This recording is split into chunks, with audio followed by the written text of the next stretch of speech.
All right, here's a simple, obviously lots of people have done this, but I thought I'd just throw a little thing out for people to see.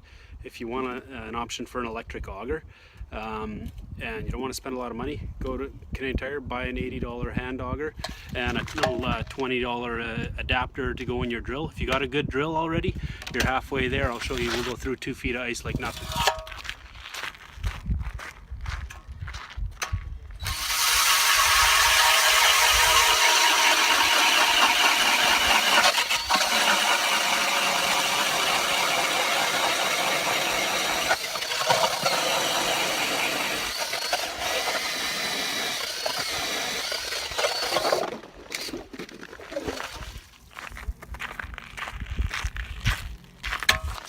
There you have it.